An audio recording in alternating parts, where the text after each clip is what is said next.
Can't find mine now. If you make me a card. Good evening, everyone. Welcome to Talking Landscape Photography. It's really great to have you with us again.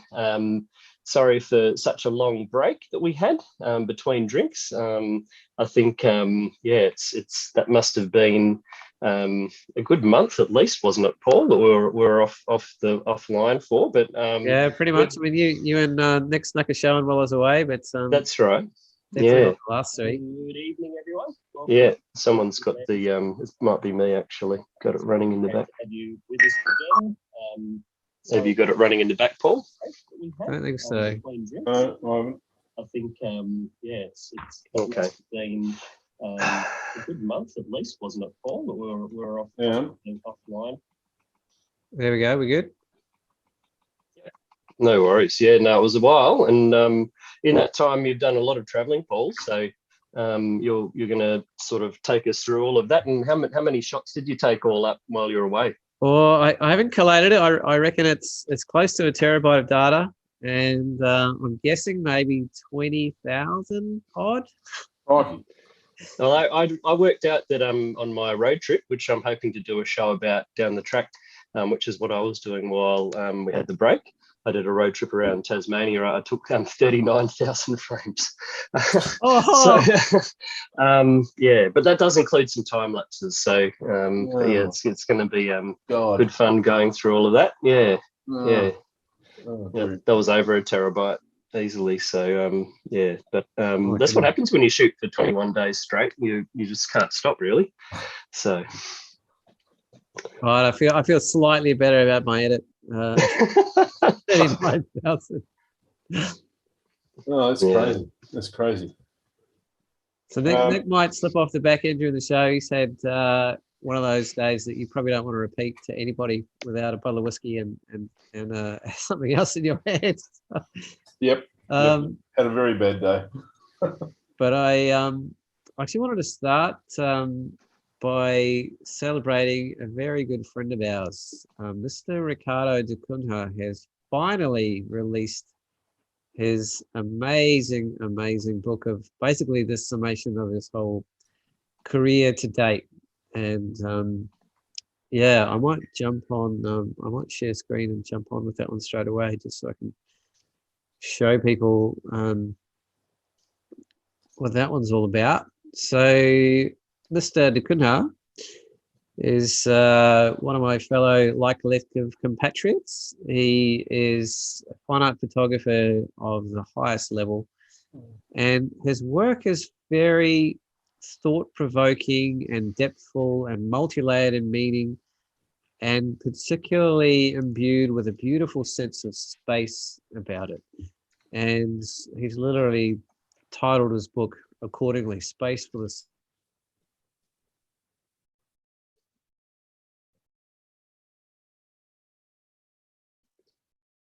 That Paulie gone, is it? Oh, we lost Paul, have we? Oh no! You can hear the vacuum when he stops talking, can't you? It's terrible. Yeah.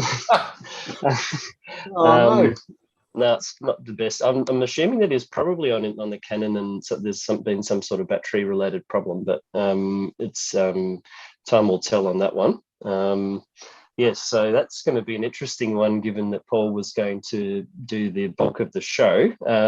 So we're going to have to do a little bit of ad-libbing for the moment, unfortunately, but that's okay. I think what's going on? Maybe, and that Paul's totally dropped off now. So fantastic.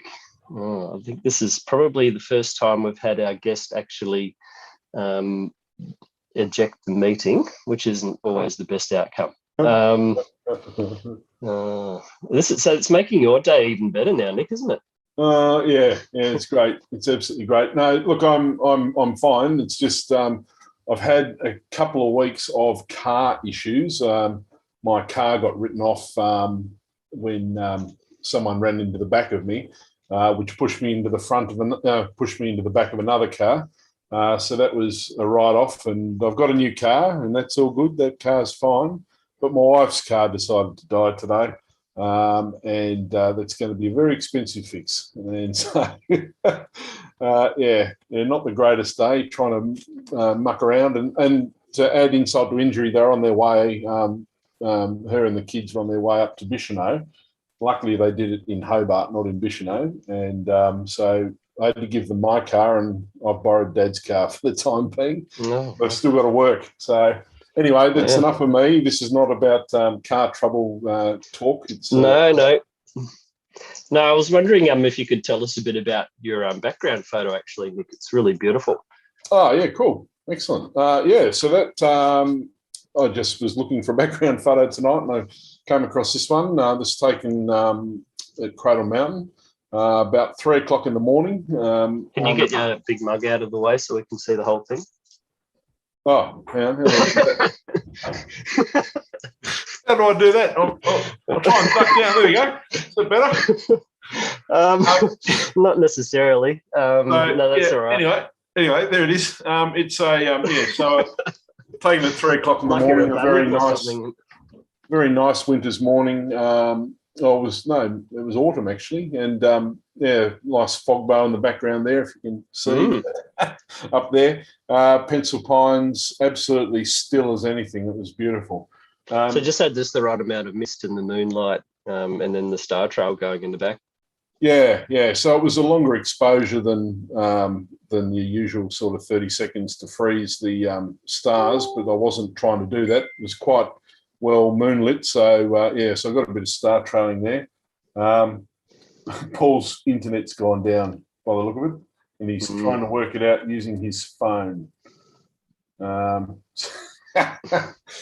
anyway, we'll keep talking. It's been an interesting break for me. I've felt very unattached to landscape photography in the last few weeks, and that's prior to the car thing happening and other things. I've been in a bit of a funk, and I think we all get a bit like that from time to time, and I've got lots of images to process from my trip away in May, where I had holidays from work. I just haven't felt like doing any of it for some reason, and I suppose we all go through that a bit. What about you, Luke? Do you have moments like that? Oh, I absolutely do. I think it's. I don't think if you haven't had it happen, don't think you've been photographing for that long. It's definitely very common, and for me also, I do have some mental health struggles from time to time, and so that also can really exacerbate those kind of times where you kind of not quite in fine form, or not trying to get too much into it. I guess from my perspective, I'm always still doing something relating to photography because I've still got to get my business running. But the actual going out and taking photos part can really slip behind if you don't if you're not careful. And it really is true, I think, that you end up taking less photos once you go professional than you may have been taking while you're actually an amateur, because you all your free time seems to be taken up with businessy things, and you'd seem to have less time to actually go out and do things. But that's probably also related to my ability to prioritize things and schedule things as well. So I think some people are better than others in relation to that, but it's definitely a challenge. And I'm sort of just coming out of one. I've actually only just started posting on Instagram with a really, really long break on there, and also on my Beauty of Tasmania page as well. I've started up, so and I've got my Beauty of Tasmania page is scheduled up until the end of August, so that's pretty exciting. And then in terms of my main page, I'm doing all of the edits of this massive road trip that I did. I was doing a job for Tourism Tasmania, and in association with a company called Air Guides, and I did 21 days driving around Tassie from Cradle Mountain all the way around the west coast, and then up through the middle, up to Bridport, and then all the way down the east coast, including Bruny Island, and going all the way down to Dover. So that's a lot of photos to edit, and through that process, I'll have a lot more images to share. I need to get them all edited up so I can get paid. So there's pretty good incentive there to do that.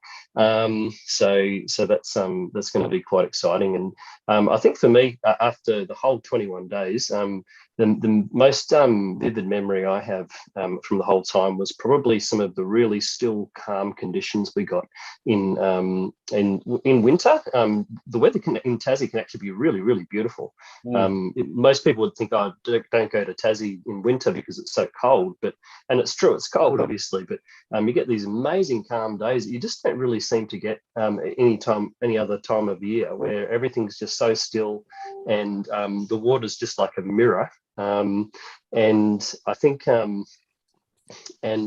that's really just special to see. And I was had this one moment where I actually went out kayaking in the morning on sunrise, and went out onto the Pyman River at Corinna, which is on the west coast in the Tarkine area, and we just had the beautiful mist coming off the water, and just the atmosphere was incredible with the reflections, just a mirror.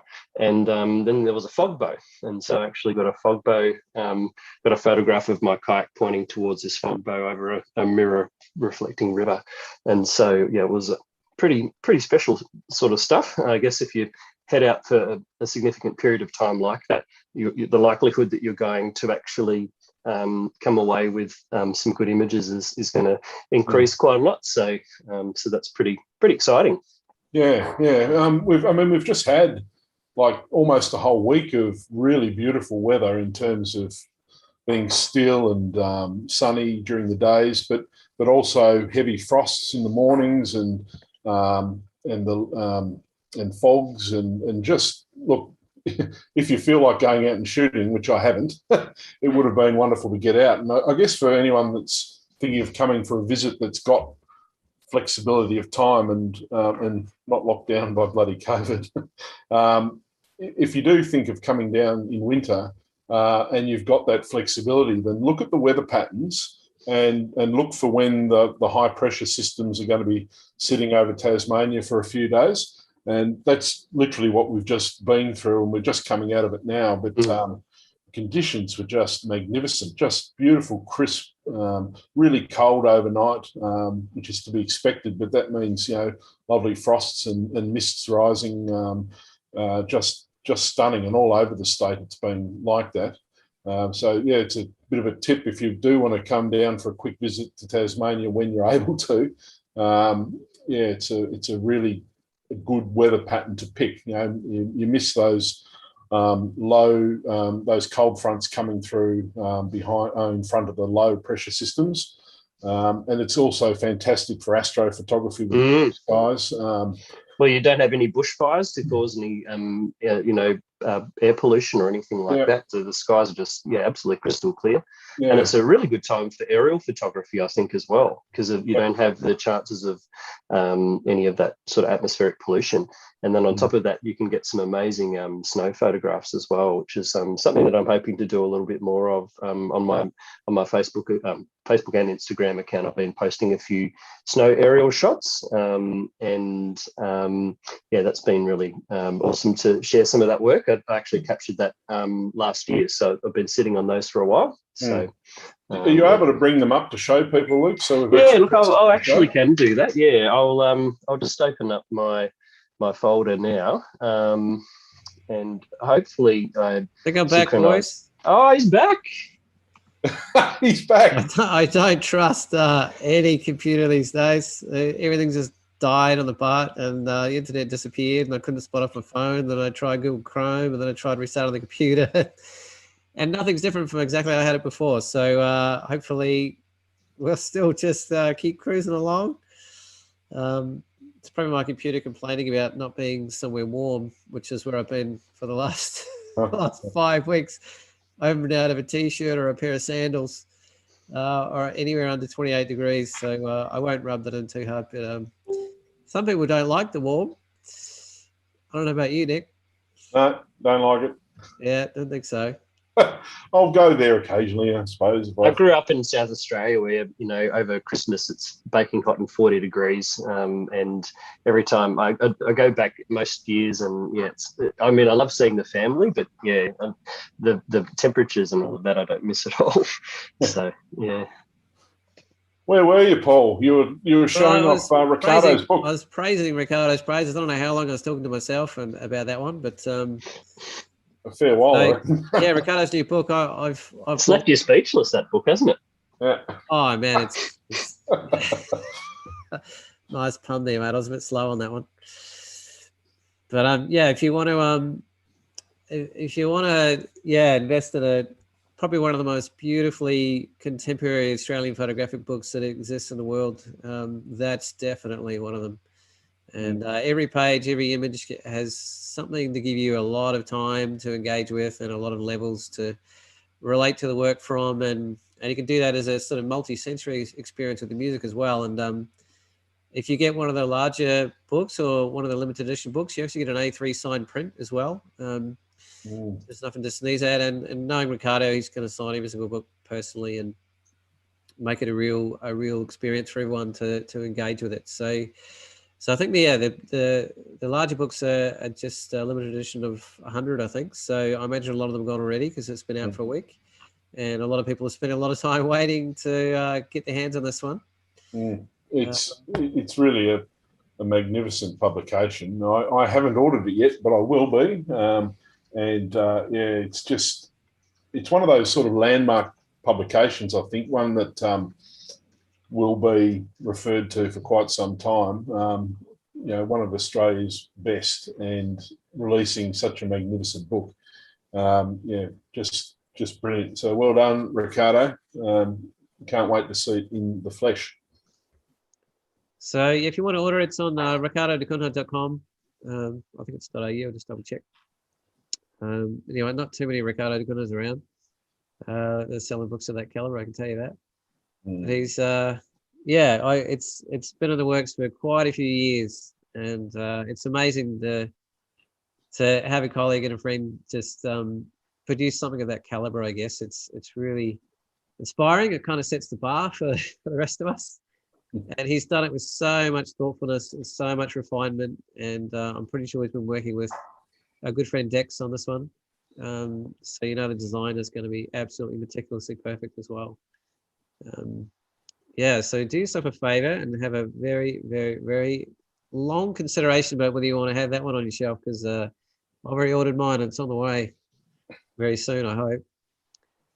Now, I have no idea if I'm talking or suddenly it drops out again, so we'll tell you on Messenger if you drop out. Yeah. I don't know how long I was talking to myself, and I was like, how come I can't hear anybody else? And I was doing all the talking. Because I'm probably going to be doing most of the talking on this show, so he's going to figure it out. That's normal, Paul, isn't it? I've been trying to balance things out a little bit, No, this is your show, mate. This is your show.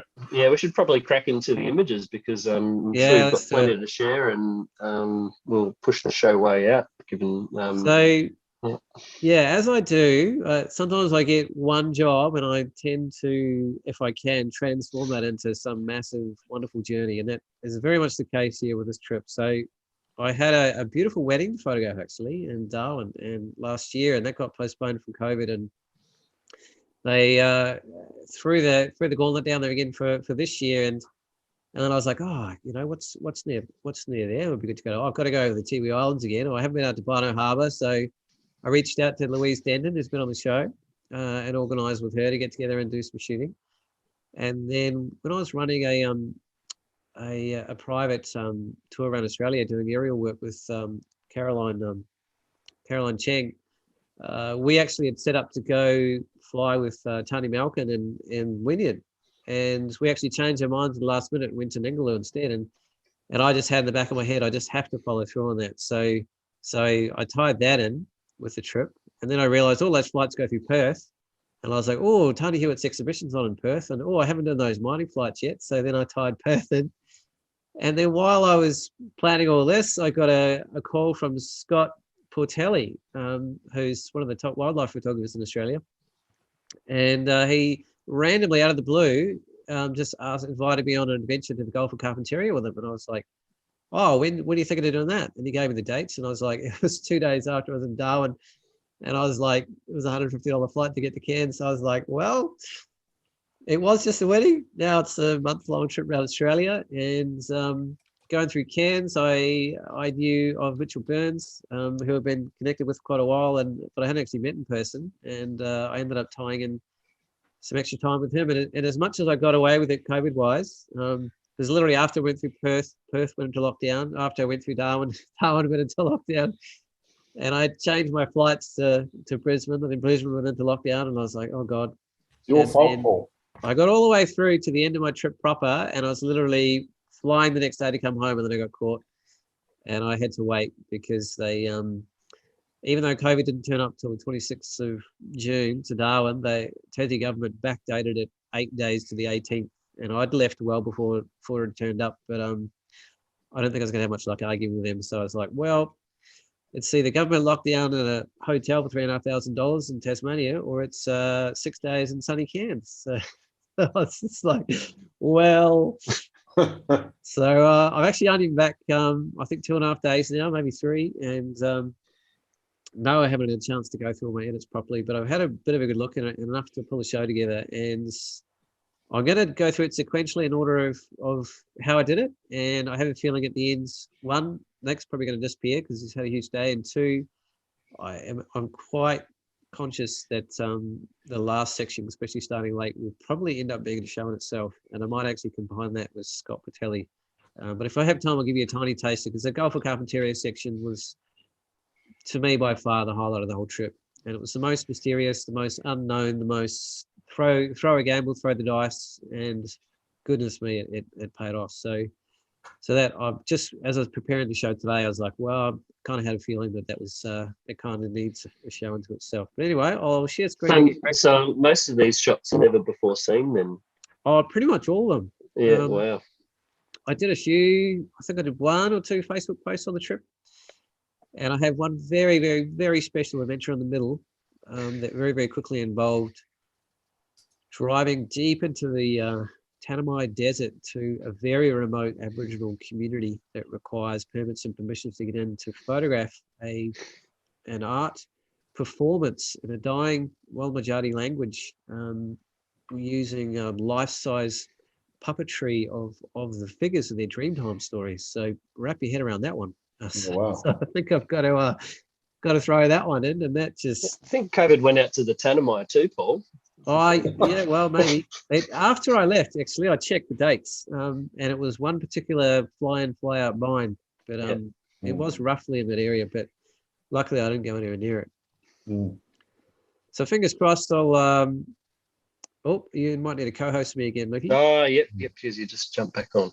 No And worries. just before you do, Paul, a big shout out to everyone that's currently going through lockdown in Sydney. Yeah, Not very nice. And here we are showing you beautiful pictures from all over Australia, and you're stuck at home. But hopefully you'll take it that we're taking the trying spirit to cheer you up. Offered. Yeah, exactly. So we can sit there and feel bad about everything, or we could kind of celebrate things and use the opportunity to travel virtually. So, that's actually the reason why, we started the show in the first place, is we were during lockdown and we wanted people to be able to live and travel and keep their passion alive for the possibilities that come with our relationship with landscape. So just enjoy it in that spirit. And I try not to throw it in anybody's face too much, but at the same time, I don't want to be shy on celebrating, because it was one of the great journeys I've ever been on. Mm. And it just was. So how's my screen sharing going? You're seeing my Yep, all good. Yep, got your light room up, mate. So one of the aspects of travel for me is I'm not much of a stay at hotel sort of person. I like to stay with locals, and I'm a expert couch surfer from way back. It's partly how I live the lifestyle I do, but it's very much about, I want to engage with people. I want to eat the same food and hear the lingo and get the lay of the land. And I don't get super excited about meeting, desk clerks and cleaning ladies when I could be, living with people out on country and connecting with people that really know a place well and are happy to share their insights to it. So as we go through the journey, I'm going to mention the special people that I caught up with that made it special for me. So if you didn't recognize any of these guys, that's Nathan Madigan on the right, Rachel Callender in the middle, and my friend Evo on the left. And Rachel and Nathan's been I think 2-time Australian Wedding Photographer of the Year, and Rachel was she's one of the top wedding photographers in New Zealand, and one of my dearest friends, and I used the opportunity to sort of connect with them and get engaged with what's going on. And I also wanted to pay respects to one of the greatest aerial photographers in the world, and that's Tony Hewitt. And it just happened that while I was over there, one of his incredible exhibitions was showing at the Linton and Kay Gallery, and I had to wipe the saliva off my mouth, I think, at the end of it. No joke. It's when you see someone who has that capacity to express kind of your favorite art form at the highest that can ever be presented. That's a beautiful experience. And I spent a number of hours here. I just missed Tony by an hour personally, which was a bit of a bummer. I would love to sort of knock heads with him a little bit about it, but I left him a big note and I had a chat to him afterwards.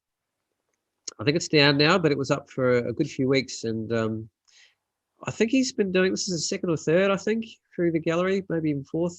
He has a wonderful relationship with that particular gallery in Perth, and so keep your eye out for the upcoming ones. But oh my goodness, just, these are like a metre square, and the bigger ones are even bigger, maybe 1.5, even more. And so when you see, we're pixel people like us photographers, and you see that edge to edge sharpness, and see every single pixel and every single gradation of tone and the perfection of how the sharpening's handled all the way through the frame. It was a really great way to start the trip, and just setting the bar that high and giving the inspiration to, be the best I could be as well.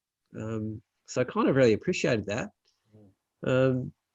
So I'd had in mind for quite a while to do another flight over Tallings Ponds around Perth, south of Dunsborough. And the last 2 times I've been through, they've fallen through for a number of reasons. And I got a little bit lucky this time in that there was a lot of rain about. It had been really wet before, and it was pouring with rain after. And I had a private pilot lined up with a friend to do mates rates. And the only day he could do it, the forecast was like 45 knots of wind and pouring rain. So it was, so literally it was 5 minutes before I was boarding my plane to go to Perth at like 6 o'clock the night before. And I knew it was 5 minutes before this airline closed. And I literally rang them as they were closing and said, because the only window was the next morning. Do you happen to have any aerial planes free tomorrow morning? And even though it's now like 5 to 5, and they were like, not normally, but it must be a lucky day. We've got an aerial flight lined up for 11 with another local photographer with 2:10 with the doors off, but we're free till then. And I was like, you've got to be joking. And I rang up my friend and said, look, I know we've organised to go with this guy, but it's not going to happen because of the weather. Let's run it. So we went for it.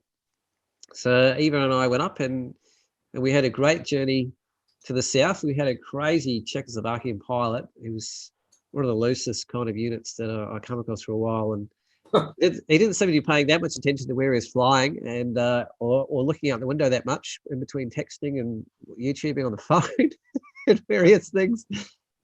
And when I mentioned something about leaning over on the flights and getting a bit of an angle top down, he was like, oh, 2G. And I was like, no, not 2G forces. We don't want to be buffing the whole time. And so he was a bit of a flyboy cowboy. You never know quite who you're going to get at some of the smaller airports in particular.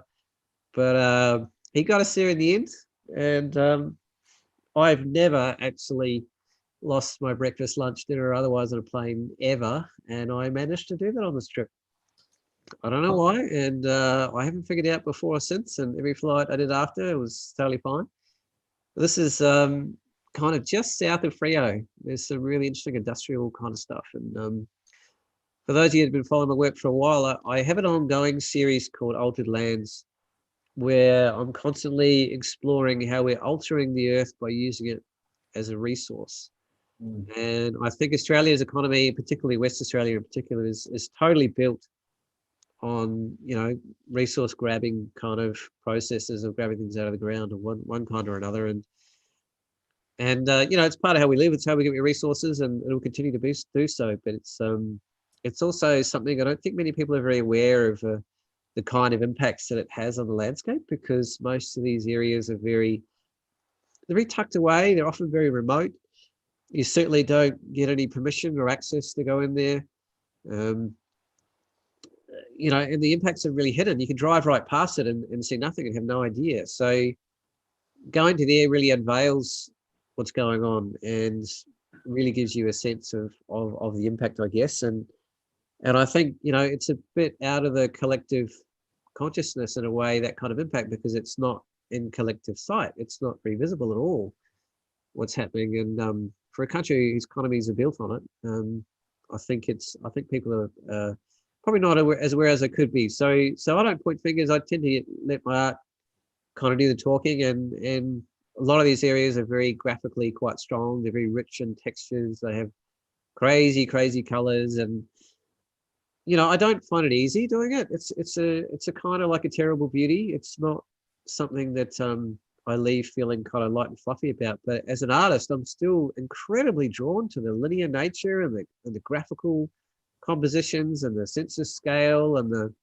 crazy sort of colors, and there's just so much room to explore, particularly when you start really zooming in and isolating smaller features. We ended up flying a bit higher than I normally do because it was pretty rough down low. So a lot of these images are probably a little bit higher than I normally do, and it's a fraction less kind of detail orientated as a result. But it's still sort of giving you a sense of that kind of aesthetic that I'm often sort of looking for. And having a tiny little vehicle or something to give you a sense of scale that in a place that otherwise wouldn't make sense, I think is another thing that can add a lot of context and a bit of voice to kind of what's going on. Oh, I'm sorry to interrupt. Can you give us an idea of the equipment that you used and how you went about that? Yeah, interesting. I have to thank Lukey for completely changing my game. Actually, I switched to the Canon R5, and I got the first one in Tassie, I think the 1st of July last year. And before that, and still currently, I carry a 5 DSR with me as a second body. Because when you're doing area work, a lot of these are actually crops. They're not necessarily the full image. Some of them are full and some of them aren't. And I find that for my fine art work in particular, I want to have a very high resolution camera, and it gives me a lot of capacity to reach into the images and really pull what the details out of the file, as well as obviously be able to print big, but also to be able to crop in various dimensions. And for about 5 years, I've pretty much been using a 35mm, 85mm fixed focal length, like 1.4 lens, combination of two lenses. And that gives me really high optical quality, and it gives me the capacity to shoot in quite low light, as well as being usually a lot sharper than zoom lenses. But you obviously compromise considerably with your capacity to compose as you're flying. And that's something I've sort of put up with for the optical clarity and the detail. And I find that also when I've got the two cameras, I'm constantly switching between one and the other. And after 20 minutes, I'm usually a tangled mess and I've got to untangle all my cameras again. I tend to use two cameras on straps over my shoulder. They have quite long straps, so there's a bit of room to breathe in terms of stretching out. What I have found now with the mirrorless camera is a lot of the time I'm not actually looking through the eyepiece, because it's irrelevant when you're looking through the eyepiece about the focus. Whereas say a 5 DSR or an older Canon, if you switch to live view, the focusing is about, I don't know, 30% of the capacity of what it would normally be looking through the viewfinder. So you don't really have much of a choice. You've kind of got to be looking through the viewfinder. Whereas on a mirrorless, you know, I could just be placing the camera and using the view screen, which means I can reach out and do really quirky angles and put it down really low and use the flip screen to really see what I'm doing. And I'm finding it actually a lot more versatile and much better for my neck, which tends to get pretty twerked by the end of flights like this, or any sort of flights really. I pretty much always try and get a plane with the doors off. Sometimes you can't, and the best you can get is a window. I find I don't really find like it's worthwhile for me to be taking these high resolution cameras up and paying all this money and shooting through perspex and losing, you know, half your image quality, if not more, as well as dealing with reflections. To me, it's not really worth it. That being said, I do it, and I shoot out of airline, like commercial airline winners all the time, and I have a lens skirt, which is like a black kind of piece of velvet that has 4 little suction cups and it's square on the outside. You can just plonk it on the window and seal it with a bit of a string to the outside of your lens, and it basically takes away any of the reflections. And I guess people would use those that are doing like commercial flights to go to Antarctica to see the auroras and things like that. That'd be perfect for something like that. A lot of color in the mines, obviously, and I'm often looking for those juxtapositions. I don't always go square, but it's quite a strong way to emphasize the graphic nature of things. And it really suits sort of blocky lines in particular, I find, that sometimes I feel like just lose a bit of impact in a longer kind of wider sort of format. A bit of a cold, so my nose is a bit hello sailor in terms of my voice, excuse me, but well, you brought COVID with you. Great, thanks, mate. Yeah, no, I'm all good, mate. I'm fit as a fiddle. Extraordinary image. Well, this one was like I don't know, it was like a chalky storm, Speaking of weather, it looks like kind of the eye of one of those storms to me, and the clouds sort of swirling around. And so isolated and also included it with some of the elements as well. This is a very, almost like I can imagine using something like a, one of those sort of liquidy filters in Photoshop that makes everything look a bit liquidy. Like that might be something we're trying with an image like this. So it just turns into this kind of waterscape almost, with that kind of flowing kind of shapes. Whereas that's a bit more sort of blocky and emphasizing the geometric shapes and that juxtaposition of square and circular, and with the tiny little kind of sense of scale in the bottom corner, so it gives you your brain somewhere to go. I like playing around with that. Sometimes I go black and white. This one just seemed, the color version was just overly complex. It was just too many things competing for your attention, and it pulled you away from the actual kind of structure of the image, which is still quite busy. That's simplifying it again, and that's actually choosing to use one of the man-made sort of aspects in there to give it a sort of a visual base of sorts. I think that was very close to when I was losing my lunch, and to my credit or not, I was literally one mouth on the bath bag and hand on the camera, and I was shooting at the same time. I wasn't going to miss a shot. So I didn't. And then I was totally fine afterwards. And I don't know, I must have done 7 flights since then and totally fine on all of them. So I don't know what that was about. I was feeling fine taking off. The main thing's just not to mix the two up and very badly.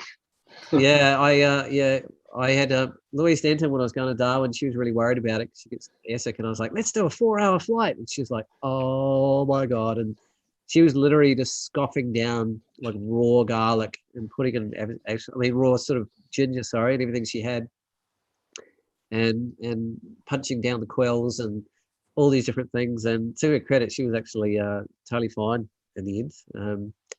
I just, for something different, I did buy some of those natural kind of ginger travel tablet things, and I tried them on the next flight, but who knows if it helped or not, because I was fine. And then I just didn't bother after that. So yeah, funny, in all these years, still don't know why, but it was a little bit bumpy, but it was nothing like I've experienced before.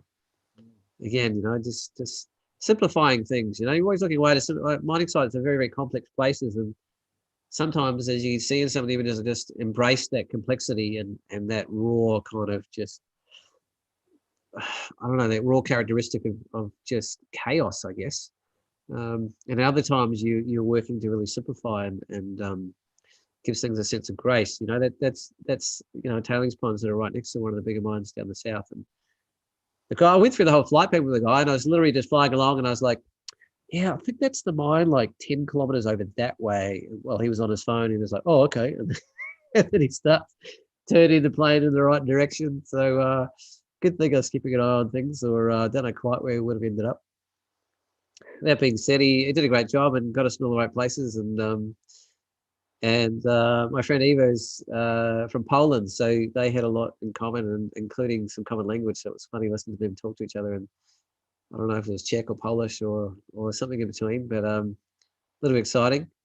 It's interesting. This is kind of a slightly muted color version of it, but I think I like it more than those sort of over the top sort of reds in some ways. It just it emphasizes the texture a little bit more than just the raw color, and I think there's a bit of a fine line with this kind of mining sort of work, because they're often mining for iron oxide. The soils are so rich and red, and it can just sort of over dominate things sometimes.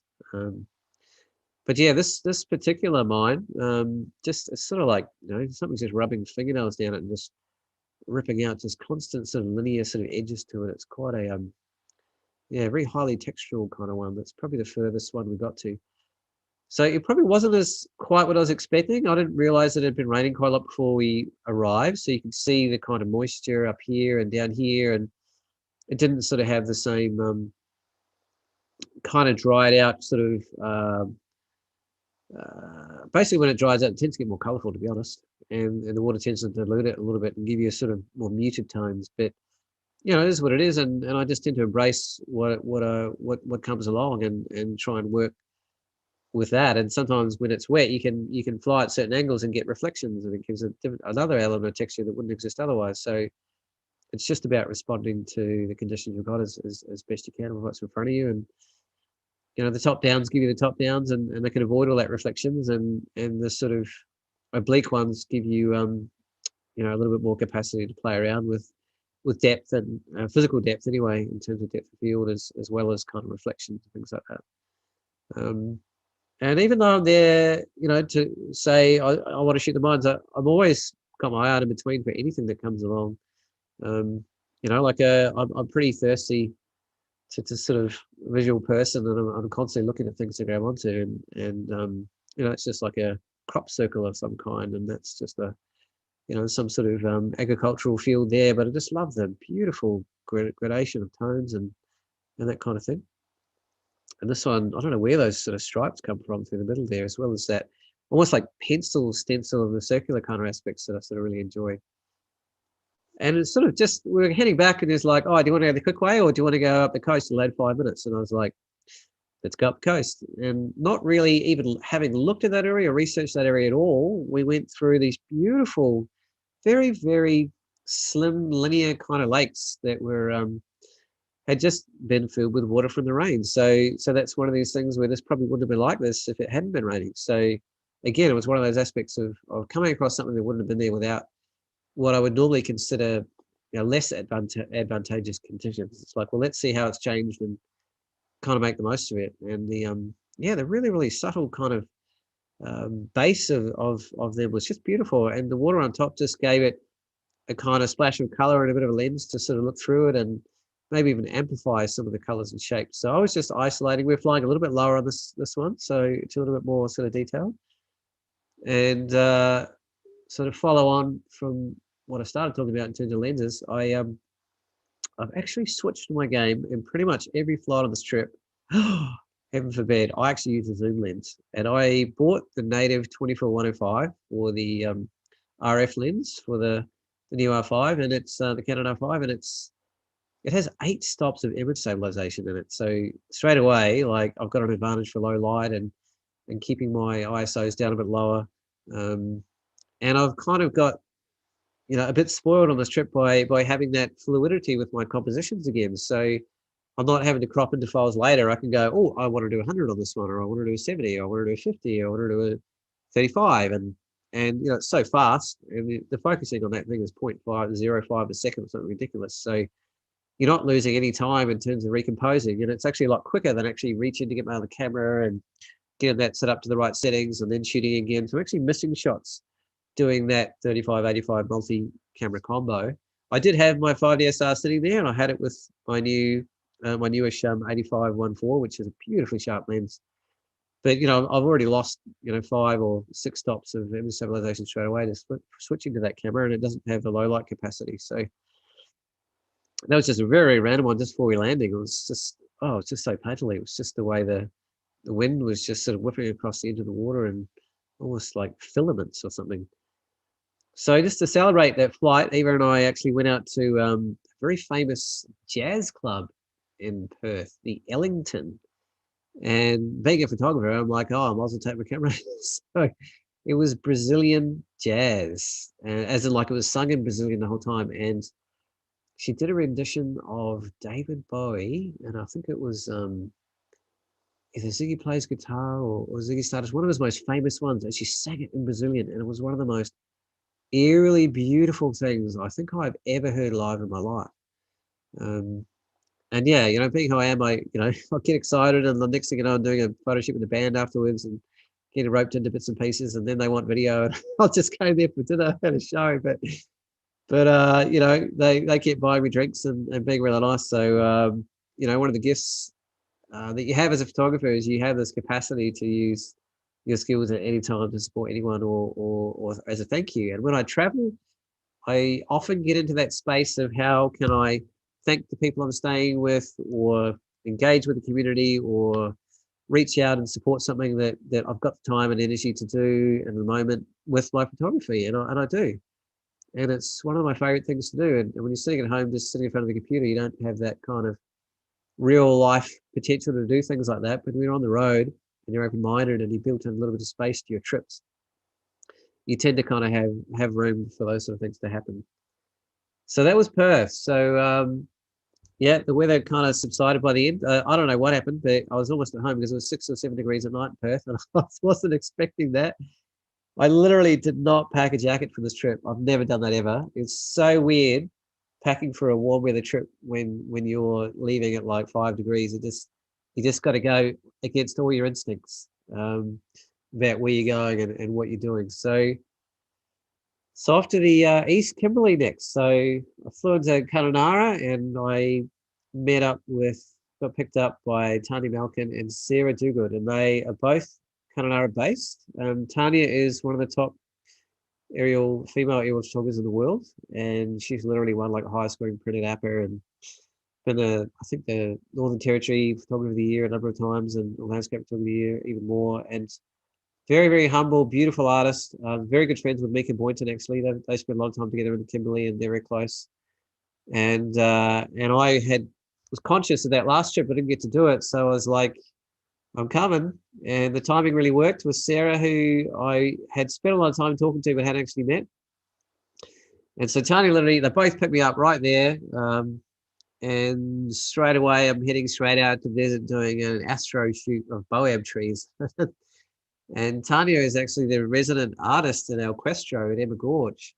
And so she's actually there every day with a stall, and she runs tours during the day and night. She runs aerial tours around the place in the area, and she's got quite a wonderful lifestyle going on there at the moment, but she works very, very hard. So I will jump into some East Kimberley goodness. Well, Paul's just getting that ready. It's probably worth mentioning that we did have Tanya and Mika on the show way back when. So it's worth looking through our back catalogue of episodes if you're wanting to learn a bit more about the Kimberley area. It was a brilliant show, that one. The Mystique of the Kimberley, it was called.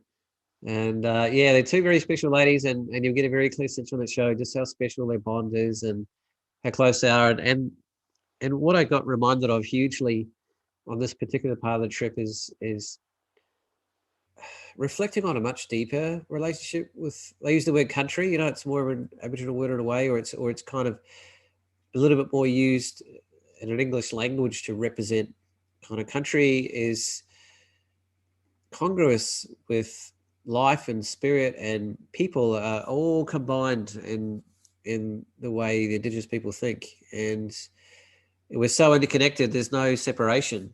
And it was such a powerful reminder being in the Kimberley that things are like that, and that country is powerful, and it has its voice, and it has its power, and it has its capacity to influence you in ways that you do not expect or may not even see. So I was just flying in here over Lake Argyle, which is absolutely huge. And again, that's just me shooting out obviously of a commercial window, but I always set up my flights so I'm away from the side of the sun on terms of the main angle of the flight that I'm doing, because there's much more of a chance for me to be able to get something usable out the window when I'm shooting away from the sun. If you're shooting into the sun on a commercial flight, you've got those two windows you shoot through, and it really exacerbates all the scratches and flares that can happen. Whereas often shooting away from the sun, it's sometimes a little bit less dramatic a light to some extent, but you're not dealing with all that. So this, and I make sure I do that on pretty much every flight just to up my chances of getting something. So here we are. Oh, what's that, Lucky? Oh, you there? That wasn't me. Oh, sorry. Yeah. So there's Tanya on the right and Sarah in the middle.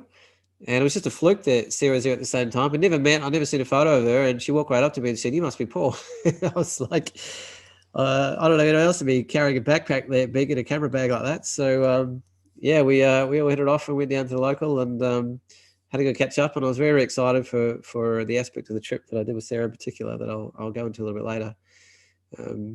So here we are, just driving straight out. So Tanya sort of knows this area like the back of her hand, and she has the capacity to just stop in the middle of the dark and say, "Let's walk that way for 50 meters." And there's a single baobab tree which lines up beautifully with the stars, and there you are. So stumbling around in the dark myself, I wouldn't have found anything like this in a million years. So again, being with someone that has that caliber of local knowledge is such a wonderful resource.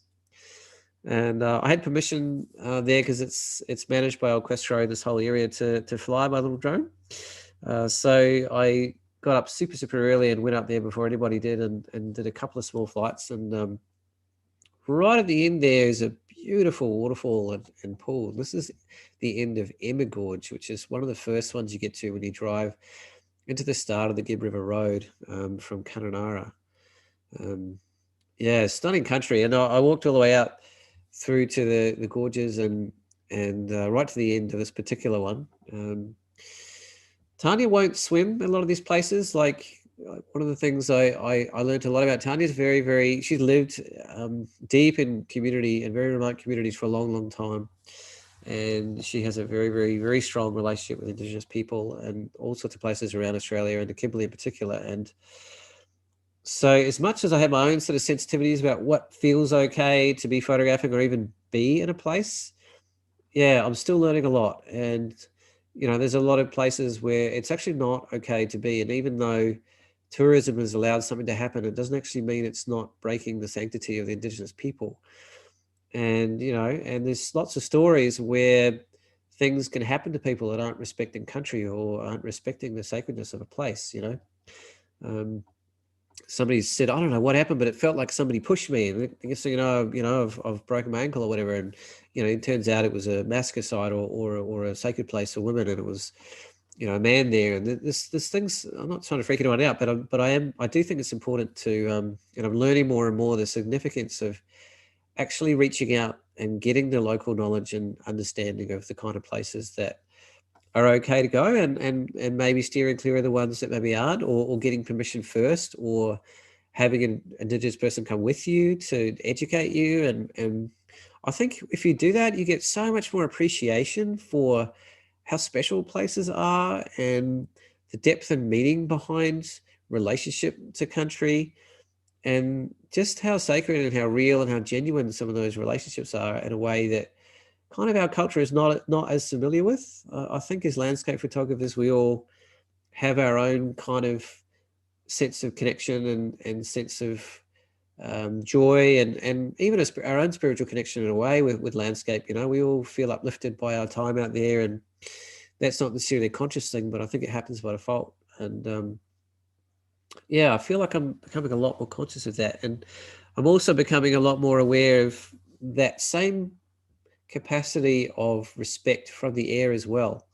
And Tanya was very clear about where we flew, for instance, on this flight, that country's okay and that country's not. And she has that local knowledge. And you can reach out to the local land councils and ask the people to ask. It's not actually that hard. Some people might not want to do that because they don't want to have their experience kind of limited in any way, but I actually feel like it's more of an opportunity to enrich your experience than the other way around, by gaining more depth of understanding. So this was the only time I got lucky enough to do a chopper. So before I got up there, Sarah, who I'd organised to meet and spend time with, basically said, "Rightio, I have this incredible opportunity for you, but it's right on the time that you've organised to go flying with Tanya." And it was. And this was a trip down to the Tanami Desert to community. And I sort of went, oh, because I've been looking forward to this flight for so long. And even Tanya said, "You know what? I think you've got to take this opportunity. It's too special." And she'd actually been down there in that community herself, and had quite a strong relationship with them as well. And that basically meant I wasn't going to be able to fly. And Tanya said, "I'm going to try, but pretty much everything's booked out." And sure enough, she tried, and there was just nothing. So I just gave up and said, oh, I guess that's not going to be it on this trip. And I was literally in that gorge on the first or second morning, and out of range. There's not much coverage in that part of Australia, and I was just coming out about lunchtime, and I just got a little beep on my phone saying, "Oh my God, I hope you get this message. We've got a flight at 1 o'clock. I don't know where you are, but you better get here quick." And I was like, "Oh my God!" And she'd managed to wing it, and we managed to get a flight with the local mustering company, and they don't normally do commercial flights at all for people. But if you ever get an opportunity to fly with a mustering pilot, they are the best pilots in the country, and they're used to flying 10 feet off the ground and turning on a dime, and they're so confident and so bold and so up for anything that, as you can see, we're in heaven. And an R44 is the only chopper you can share with two people shooting at the same time. R22 is a smaller version of the same one. They're very light choppers. They're very small. They don't have a huge range, so that's one of the limitations of choppers versus fixed wing. But oh my goodness, when flying up here when it's 32 degrees and you're just in a t-shirt and a pair of shorts and the wind's going through your hair and you're just like, oh my God. So as you know, I don't often include sort of wide landscapes, but I did want to give you a sense of the context of this place. So we're heading out on the floodplains, sort of west of Wyndham.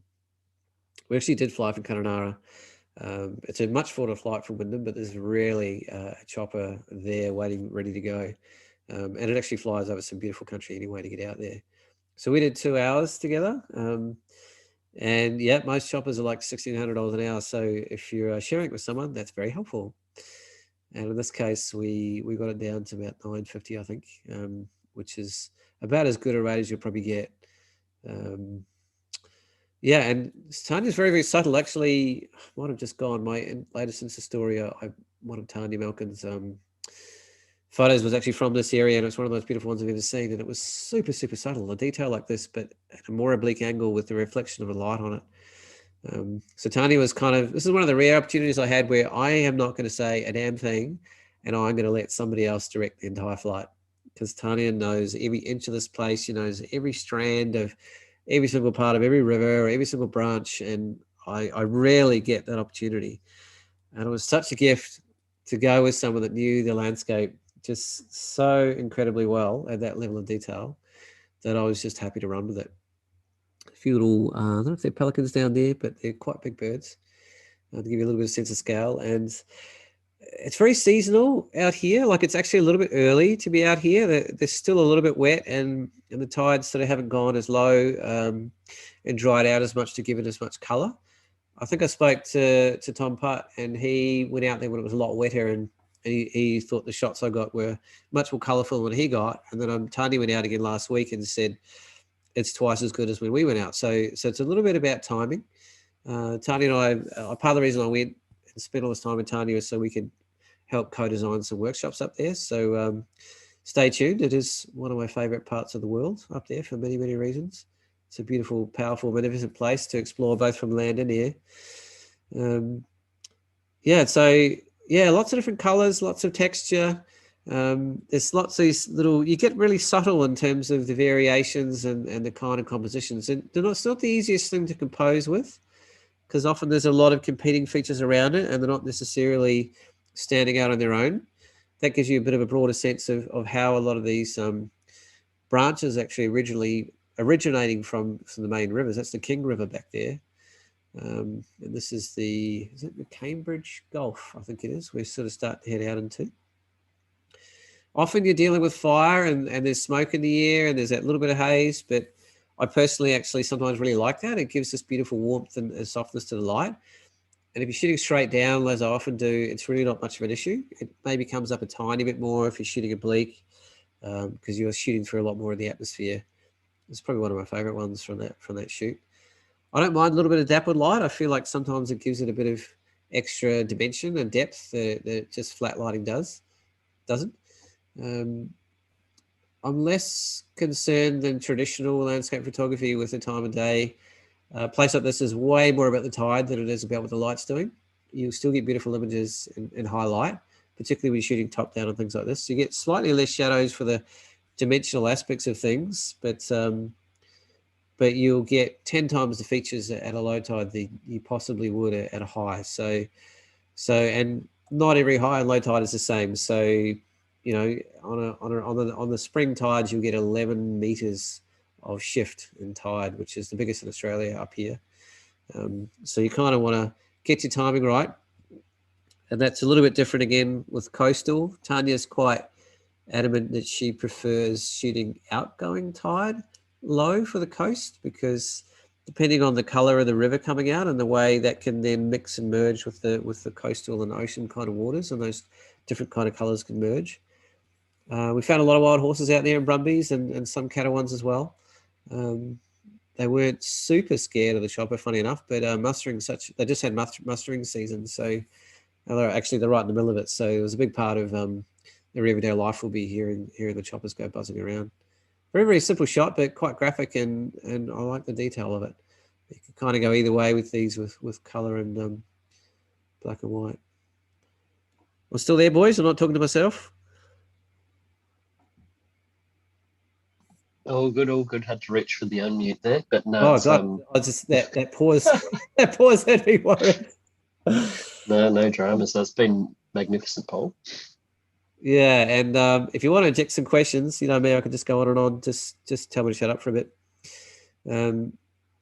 Again, you know, this is the Coburg range, or the edge of Coburg ranges. That's one of the largest kind of ranges in that part of the Kimberley, and probably one of the most dramatic. They have these kind of like those mesa kind of cliffs at the top, and again, there's a lot of areas out there that it's actually not okay to visit or to photograph from an Indigenous perspective, just in case you're wondering. So a lot of the local pilots are reasonably aware of that, because when the pilots aren't doing, say, in the dry season, that's the tourist season, they're often doing tour-like sort of things. But in the wet season, they're mainly working, traveling to and from the Indigenous and remote communities. So through that, so they get to learn a lot more about the cultural sensitivities of the area. So you will find that local pilots that have been there for a while do have a bit of a sense of those sort of things as well, which is really nice, no matter where they're from. Again, Tani was pointing down at things that I didn't even notice, and I thought, I should have a bit of a go. And she really enjoys this super, super, super subtle sort of aspects of things, which are just kind of like slight gradations in tone and color, and different sort of really small and subtle juxtapositions of things. And I'm sort of learning more and more to open up my subtle eye as well. And, you know, flying with somebody else and letting them direct, I kind of was just going with the flow. So she was going where she wanted to go, and I just didn't say words. So it was kind of nice in a way to look over another artist's shoulder, so to speak, because she's using her talent and her vision and her ability and her knowledge to guide the pilot to the kind of photographs that she's after. Someone who spent a lot of time there, and for someone I hadn't been to this particular area myself, so I was really happy to let go. And I was we did go to places I probably wouldn't have chosen myself. So that's something I find that really helpful, going with other photographers, if you're open-minded and ready and willing and not too fixed on your outcomes. And in my case, I probably would have got triple the outcomes by flying with her than I probably would have got on my own, because we ended up sneaking up to different places that I didn't quite know were there, or didn't quite know the local conditions well enough to know were going to be as good as they were. And one of these was going out onto the water on the Cambridge Gulf here, into this area of just basically really subtle sandbanks. They're actually quite big. There's one photo later that gives you a little bit of sense of scale. So those shadows are there for a reason, even though light's starting to get a little bit side on, but we're just finding these features that look like spaceships or kites, or and at certain angles you can see how they're almost like floating in the sky, some of them, with the blues and the reflection of the clouds on some of the aspects. And I think this body work translates reasonably well to black and white as well. So I'm just playing around with a little bit of the two. Just to give you a sense of my overall like editing process, basically I haven't edited anything properly at all. Nothing's had more than probably 15 seconds of Lightroom on it, if at all, and some of these are straight raw. So it's a bit more of a taster than a refined kind of collection of work, but at the same time, I'm happy to share the adventure side of it. And yeah, so you can see those mangroves up the top left, and they're kind of decent size. So it gives you a little bit of a sense of the scale of how big these sandbanks are. And literally a couple of hours later, these will be underwater. So if you didn't get your timing right, you know, you wouldn't have even seen these at all. and the color kind of changes from the angle of how you're moving around, and the level of reflection from the water, and how much of the sky you include, and the later it is, the warmer the tone sort of gets. Certain angles have a sort of bluey gold sort of look to them, and others have a more kind of darker, richer, orangey sort of look to it. And again, you know, you can just muck around with this in black and white. And I love that kind of cloud element there and the reflection element, which just kind of throws the mind a little bit, which I quite enjoy sort of playing around with a lot of my imagery. It's probably one of my favorite compositions. I think I posted that actually maybe while I was traveling, just straight off the back of the camera. So looking forward to going through these properly and pulling out some bits and pieces. None of these are crops at all. They're all full size. So I've got plenty of room to maybe play in there and isolate set features and simplify things so they're a little bit bolder. But yeah, beautiful texture. So yeah, this was one of the most enjoyable flights I've ever done. That guy was like smooth as butter. Like every time he did anything, it was just so effortless. So here's a shot of me pulling back a little bit and giving you a sense of what's there. I think it's called the splits up here. It's a big narrow point between some large bits of water. Wyndham's kind of over in this direction to the right. This is sort of the start of the Cambridge Gulf. The King River and the Order are off to the right here as well. But yeah, beautiful, beautiful spot, and well worth heading out to. You know, again, you know, like sometimes it's not the obvious physical features that really stand out, but it's the more aesthetic ones that give you sort of something to play with, I guess. They're a bit more sort of painterly. So I've got a few sort of more pulled back images here, just give you a sense of this particular valley. This is the King River here, I'm pretty sure. It's just starting to head back. But you'll get a sense of just how stunning these beautiful rivers are. You know, you sort of hear about those fractal patterns, and Wyndham's quite famous for them, and for very good reason. And I kind of hadn't gone there because it was kind of like, well, so many people have been there already. But I'm also, when it comes down to it, I'm still quite happy to say, but I haven't been there and I haven't shot it. And when I go there, the light might be different, or the tide might be different, or the season will be different, or the colors will be different. And I'm pretty happy to have a crack at anything. I'm still saying that about Iceland. I think I'm the only professional landscape photographer I know who hasn't been there yet.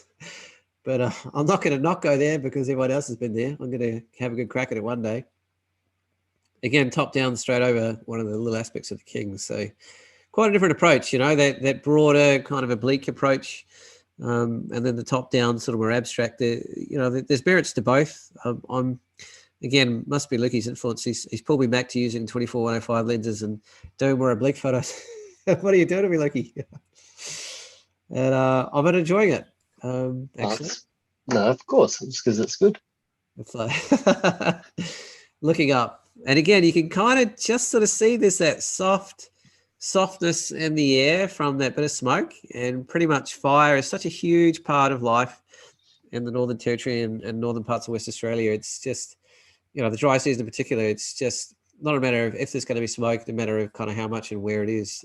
It's kind of rare to get a day without it, but it has its own feature and charm. And in some ways, it can really add to certain images, and certainly the color and the softness of things. You actually see one of the, you know, local bird going on just over there. So right to the end, I'm shooting. This is where you're starting to push the ISO of your camera and the shutter speed, and probably further than you would. I think it's right up to like 1600 ISO here now, and leaning on my image stabilization pretty hard with the 105.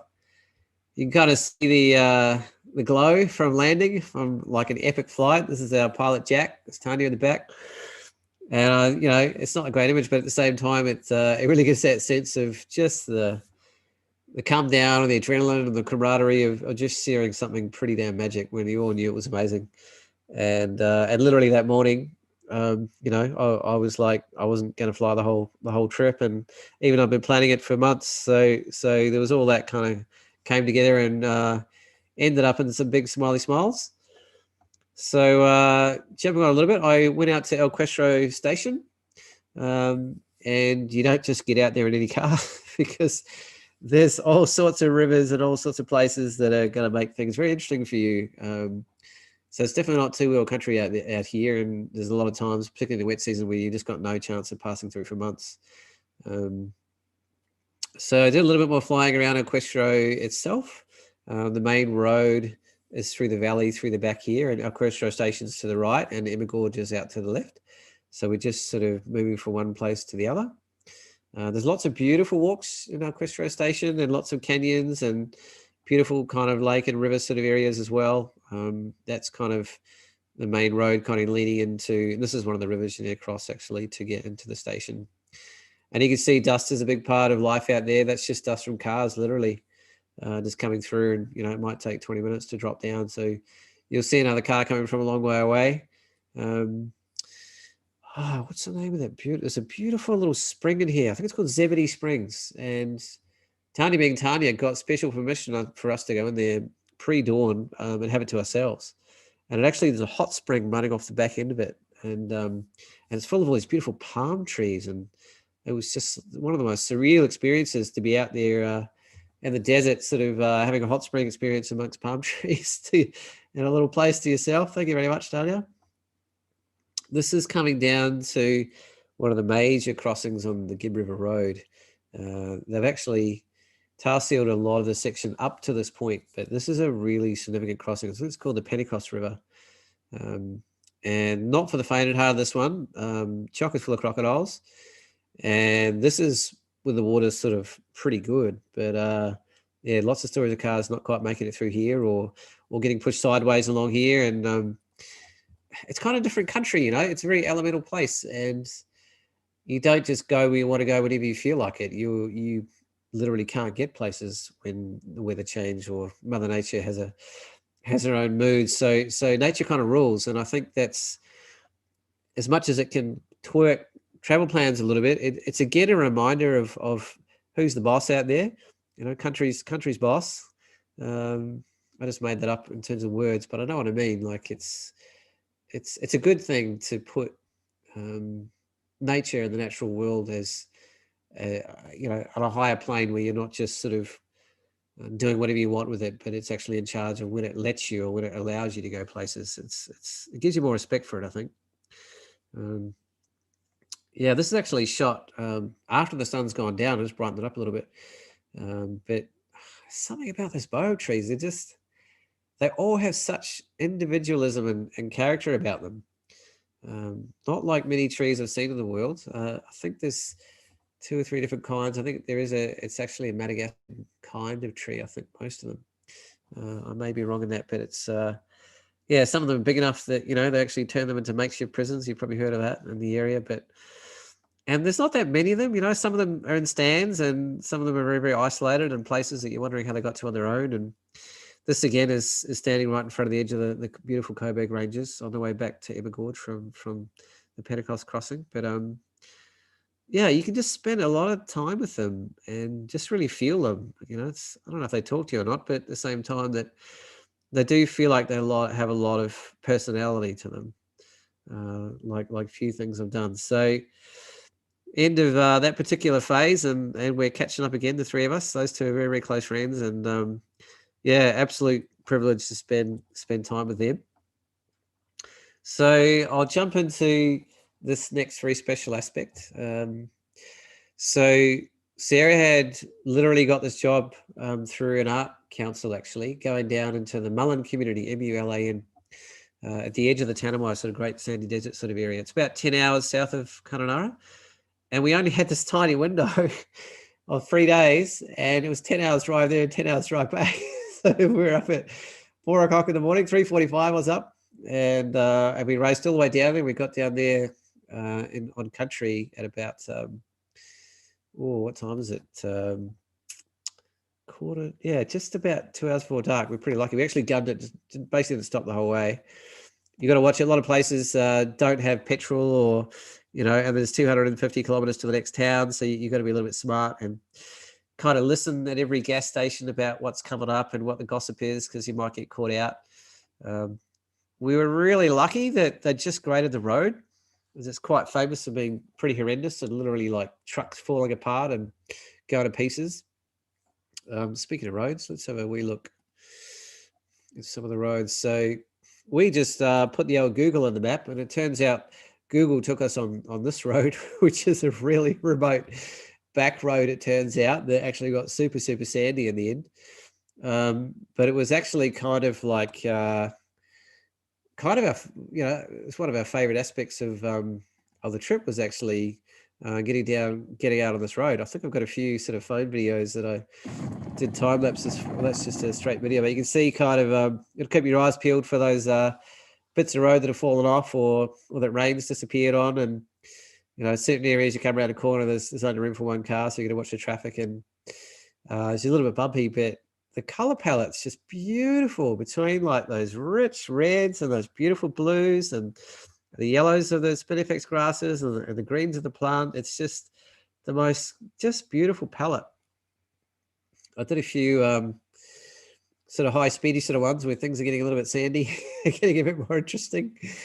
And we're like, are we sure we're going the right way? And of course, there's no coverage out there. So if we get lost, we're absolutely stuffed because there's no nothing out there. So we were going on like an hour and a half before we last had any sort of reception to map our sort of way. But this time it's starting to get like, it's really pretty out here, but are we lost? Like, and we didn't see anyone for 2 hours or something. So it's not like we could stop and just see who's around.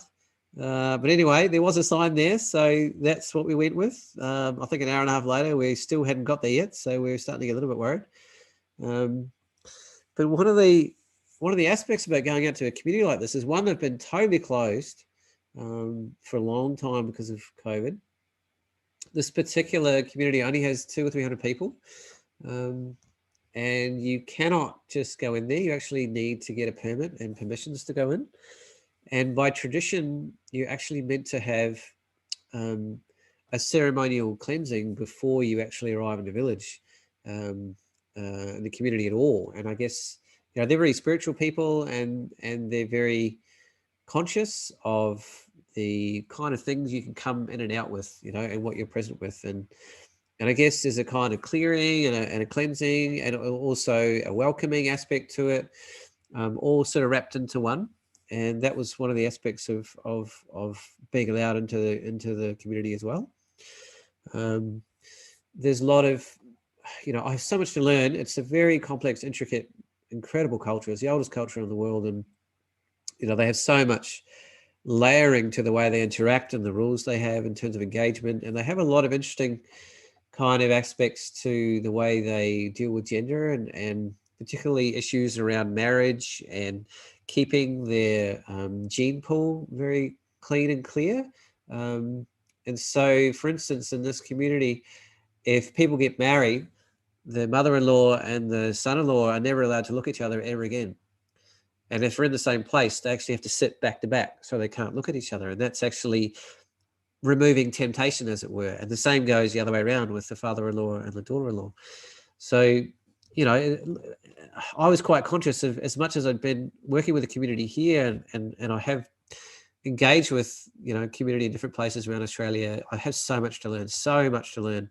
And I learned some things the hard way on this trip, to be honest, as well. I'll go into that. That's meant to be playing a video of what's called driving into the Handover Site. And the Handover Site is actually the area where this particular land was given back to the Aboriginal people. And that was not that long ago. I think it was in the 70s.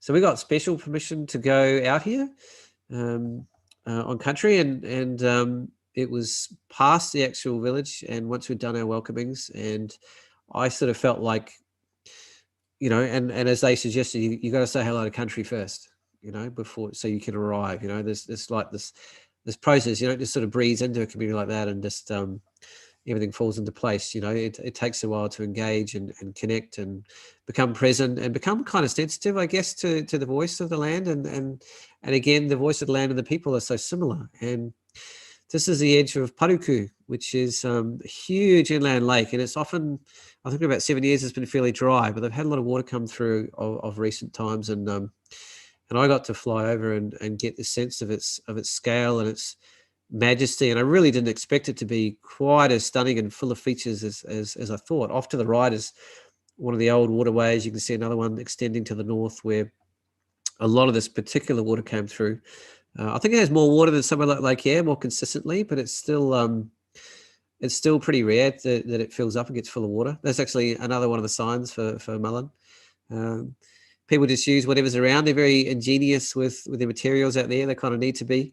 There's no shops for a very, very, very long way away, shall we say. And when you ask them what their favorite food is, it might be, you know, goanna, or it might be a certain kind of snake, or, you know, the eggs of a certain creature. Like they're often, you know, hunting and eating traditional foods out there as well. And somebody said to me, I know you're vegetarian, but you might get offered up camel fetus. So it's just like, oh, that's going to be interesting if that happens. So I was trying to like prepare myself, you know. I think when you're traveling deep into someone else's culture, you know, sharing of food, particularly in a place that has limited resources, you want to be really conscious of and respectful of what they're offering, because I often don't have a lot.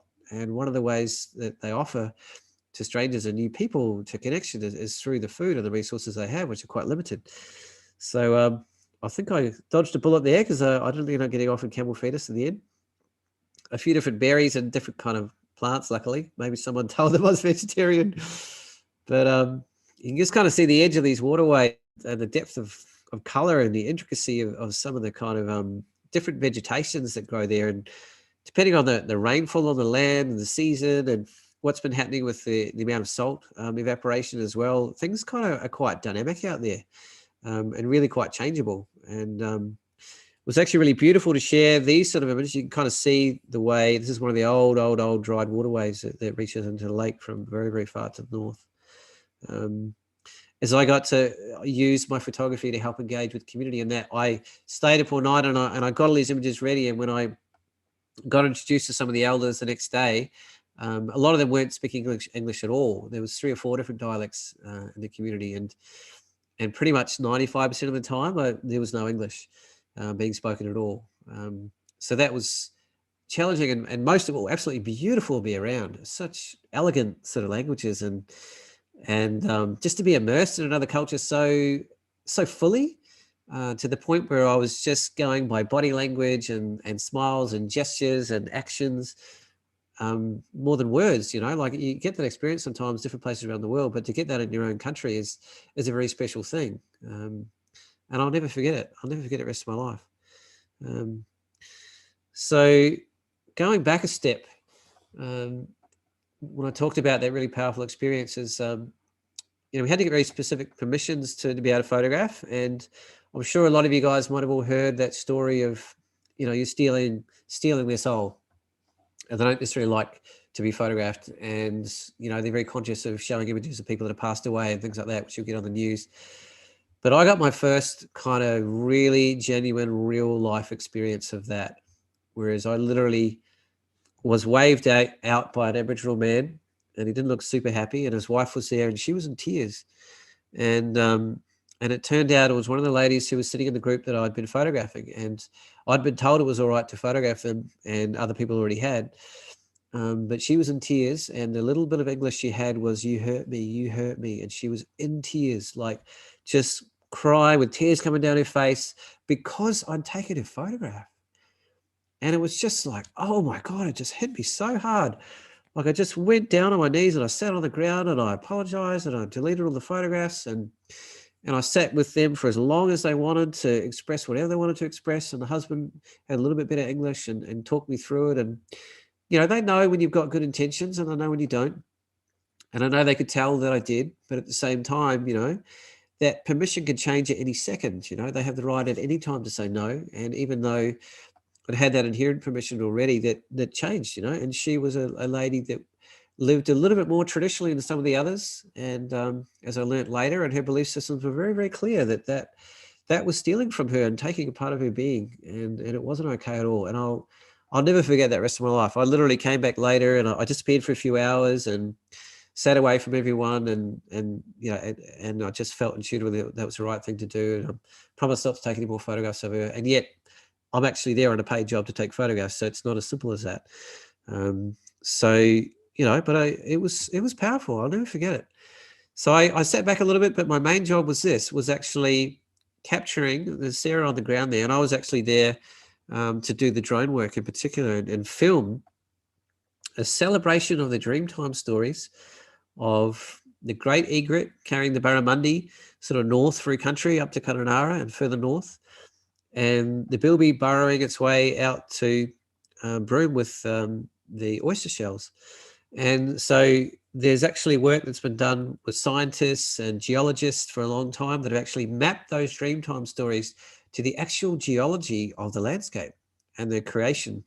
You know, we think of Dreamtime stories and it's kind of this concept rather than a reality, but to have it sort of pointed out to you where science kind of overlays and geology overlays the storytelling to makes it so much more real and interesting for us, our Western minds, to grab a hold of. So this was a great egret, and it's literally built out of cane structure and cloth and bits of tent material and whatever they had. And they'd spent a couple of years working with the school children and the other sort of people in different areas nearby, and collectively come together. And oh my God, just the kids, like, you know, some little girl just races out of the blue and wraps her legs around me, giving the biggest hug and the most wide open eyes I've ever seen in my life. And a lot of them haven't seen white people, or very few of them. So it's you have to be a little bit careful about, you don't just go around and just play with kids. You don't really walk out with anyone until you've sort of been introduced. There's a lot of power by association, and that the permission for you to be there is inherent from people that have walked you in or have brought you in on with them. And that takes time to ripple through the community and for them to understand that and get the, oh no, he's all right, he's with so-and-so. And, you know, you've got to be a little bit conscious of who you do and don't look in the eye, and when that's sort of okay or appropriate.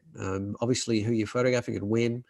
But this was a time when it was a performance, it was out in public. That's what we were there for. And the kids were grabbing cameras off me and wanted to fly the drone. So it was a bit hard to do my job at times, but it was just absolutely magnificent. And, you know, they impromptued a lot of the stories. They were speaking in the Walmajati language, which is actually one of the reasons this performance and why they wanted to travel around the country is it's actually a dying language, and they're trying to revive it. And, you know, language is culture in so many ways. And by having their elders, you know, teaching the young kids the language of it and having them reenact a lot of the stories physically using the puppetry and doing that out live is a really, really powerful way of obviously keeping culture alive and injecting that storytelling and that use of language and the, you know, the conscious kind of understanding of their Dreamtime stories and the different animals. So the way I got told is their relationship with animals is very, very similar to people,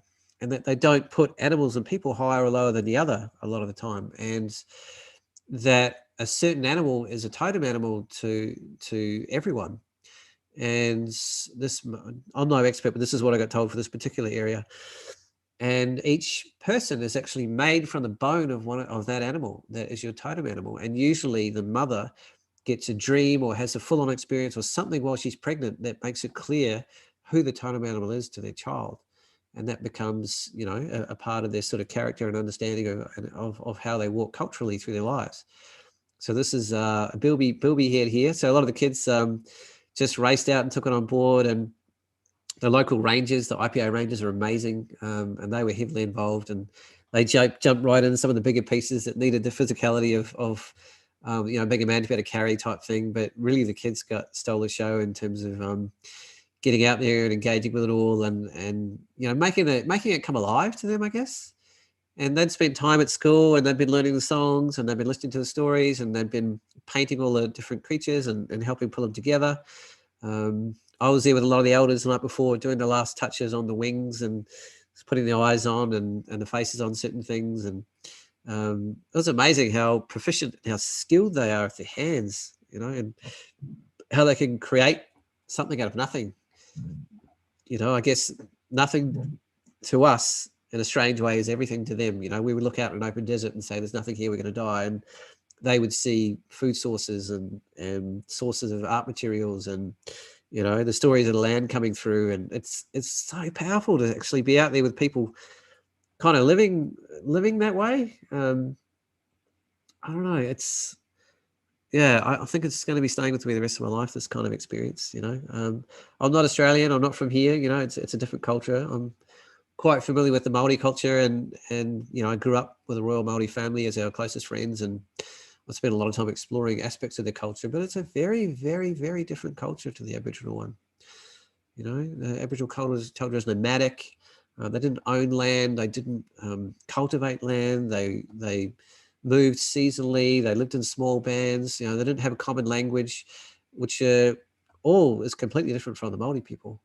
So, but we just have so much to learn. Still, you know, I really hope, you know, it's a difficult bridge to cross because I think these cultures, our culture and theirs are just so different. And I know there's a lot of people doing great work trying, but it's, yeah, becoming more real to me, the differences between the two. But I think the way I can connect with them the most is their relationship with land. As a landscape photographer and as someone that loves travel, you know, this country is really important to me too. And it's where I get my, it's kind of like my church, as it were, you know.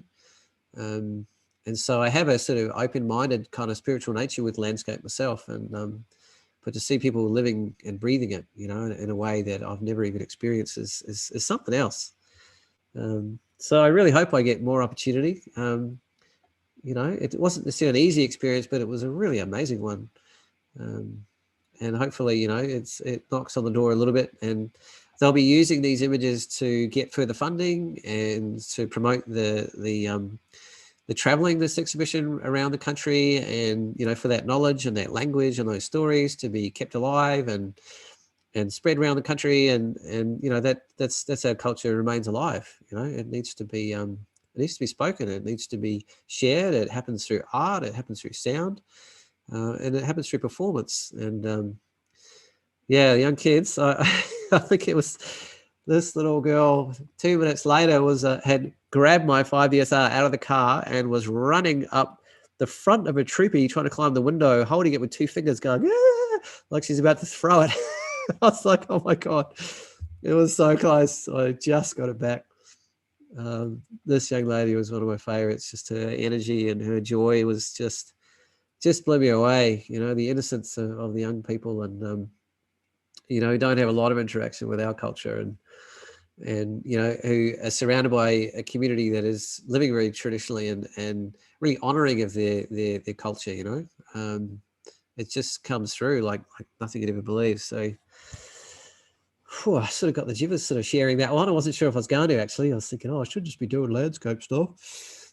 But at the same time, you know, this is living landscape. You know, this is going out on country with people where it pervades every part of their being and their thought and their language and what they eat and how they live. And we can kind of lose touch with that a bit, living in our little picket fence houses and driving our little cars and sort of being slightly separated from the natural world, and especially in winter, we kind of hide away a little bit more. So yeah, I hope you guys don't mind that I put that in there. No, that was absolutely fantastic. Easily one of the most, yeah, probably the most amazing part of this experience. Lukey, I think you're muted, mate, if you're trying to say something. No, it was. I think it's okay, but yeah, no. I hope you can hear me. Yeah, no, we're all good. We can hear. Oh God, I can't hear you either, Nick. Can you hear me? Thumbs up. Yes. Yeah, all good, Bob. Cool. All right, that's the main thing. I'd be worried if it's the other way around. Can't you hear? Time wise, 9 o'clock. I'm pretty sure I'm going to leave my highlight of the show to another show, the Gulf of Carpentaria. But I will. I went from here to Darwin, and actually, I'll quickly show this just as a slight diversion, because a lot of people don't know this about me. And this is actually basically what funded the whole trip. Was going to do this beautiful wedding with a good friend of mine, Mark Dixon, his beautiful daughter, and I slept on his living room floor with about 9 people in the house for a week because there's no accommodation in Darwin at all.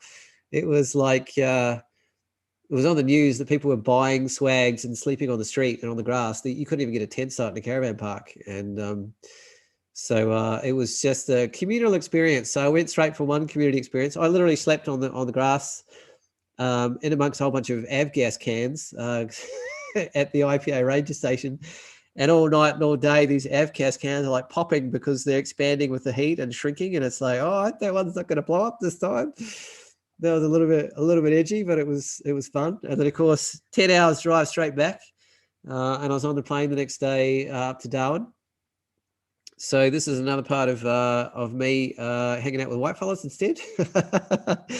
This was a beautiful wedding that I photographed. I'll just go through about 10 photos. They lived on a mango farm, actually, and we had it sort of out on the mango farm. And most people don't have a clue, but I've actually been shooting weddings for about 20 years. And I think I'm not too bad at it, and I actually thoroughly enjoy it. And a lot of my world trips and a lot of my big trips out of the country in the last 5 or 6 years have actually been for international weddings, and they've been very integral to giving me the freedom to be able to then carry on and do the landscape work around country and place as well. And obviously with things like this, as a landscape photographer, I'm bringing my understanding of light and location and color sort of into my imagery. So it's kind of not sort of mutually exclusive, people and landscape. I feel like, and this farm, and that's the mango trees behind, is how they make their living and where they live, and it's a huge part of their life. So blending that into the portraiture is a very, very powerful,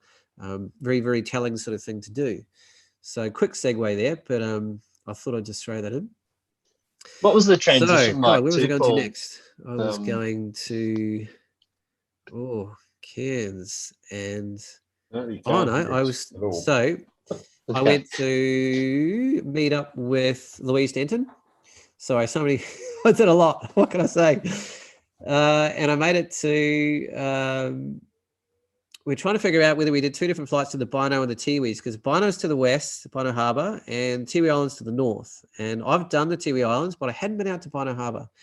And Tim sort of inspired me to get out there, and I think some of Tony Hewitt's work from out there too. And so I tried to figure out how to blend it all into one big flight. And I used my good mate, I just forgot his name. He's a French-Canadian pilot from Sharp Airlines, and we'd flown together before. Caroline and I flew with him, and he's an absolute legend of a guy. So as we're driving to the airport, he rings me up. Oh, I've got this idea. We can rip out all the seats in the plane, and you can sit Yoda style and wear harnesses. And I was just like, oh, okay. And so he's literally there ripping out the seats himself, and it made a huge difference to our flight. This is a 206. And there he is kind of doing the hard yards, and sometimes seats are easy to get out and sometimes they aren't. In this case, it was an aunt. It took him a while, and we got full harnesses set up, and literally they actually bought that one this morning just for us to be able to use, because there's 2 of us at no cost to us, total legends. And we got ourselves ready. It took a while to get the harnesses, and we mixed things around a little bit. So you can't actually tell, but we've taken the seats out in the front. So there's an entire seat that would be on either side of us right now. And so once we got up in the air, we could detach ourselves from the traditional seat belts and just sit wherever we wanted on the harnesses. So we took turns about who was going to be where, and we swapped around. And we ended up landing into 2 phases on this trip, rather than stretching out into 1 4-hour flight. There's my awesome pilot. Chicken, we're all good to go. And we flew out west first to the Bynoe Harbour. There's Louise Denton. She's probably easily one of the most prolific photographers in the Northern Territory, and she runs an incredible stall at the middle markets, and she probably sells more prints than Ken Duncan. So there you go. So she's selling 200 or 300 plus prints every 2 weeks. I don't know many people in the country that are doing that. In fact, I can't think of anyone. And that's from 8-meter commercial wall-size prints right down to smaller ones and everything in between. And she's very organized and very motivated and very, very good. And she was smart enough to bring a polarizing filter on this flight, which actually was a really good idea in the end, because we spent most of the time trying to shoot through water that was a little bit murky. So we made it most of the way out through the Bynoe Harbour. We just got to the coast. And then just as we got there, I was like, oh my God, this place is epic. Look at this stuff. And then the pilot starts going like this. And a lot of these old planes, even though people do their best, the communications drop out, or they don't work, or that particular headset won't work. And in this case, 3 headsets didn't quite work properly. And so I couldn't talk to the pilot, and I was just using hand gestures, and he's going like this. And I'm like, that's not something you want to see a pilot do, when you're in a light plane. And it turns out he'd just got a call over the radio saying we had to leave immediately. They are doing an ambush military flight exercise, and we were going straight into their zone. So I was looking at this, and I've been planning this for like half a year to get out here. And I was like, literally just started to take photos, and we had to leave. And I was just about, crying. I was like, oh my God, this is just what I came out here for. And that happens. So that's happened to me, like, yeah, when I've been out there and literally we get on the plane to fly and they get a call, but military exercise happening for the next 3 hours. And they do it to keep the military on their toes and to keep people from getting too complacent. And they do it on very, very little notice. And that includes little notice to the commercial operators nearby. So in our case, I got a tiny taste of what I was hoping to get, but at least I got a taste, because this is literally it here. This is probably 2 minutes I got to shoot, I think, before we had to leave. And there was an entire island chain and a whole coastline that I was going out to photograph. And, you can't fly around for 2 hours waiting for the exercise to finish, because it might not. And, when you're paying $1,000 an hour or whatever, that's not very useful anyway. So that was a kind of a bit of a teaser, should I say. But it was a beautiful teaser as well. So you got to so rather than carrying on, I actually said, let's go land. I actually wanted to swap positions in the plane as well with Louise and try another position, because in a 206, one way is better shooting this way and one better shooting that way. And a 206 does have a wing and a wheel strut, but they're quite far up. And when you take the doors off the back, you're actually quite far back in the plane. So it really is quite open. It's not quite as good as a chopper, but it's pretty damn good, actually. And we had the option to do a 210, but the 210 has a much, much smaller door. And the two of you are a lot more squished together. And even though there's no wing or wheel strut in the way, so you're a little bit clearer visually, you don't have as much breathing room and space and latitude to twist and turn around.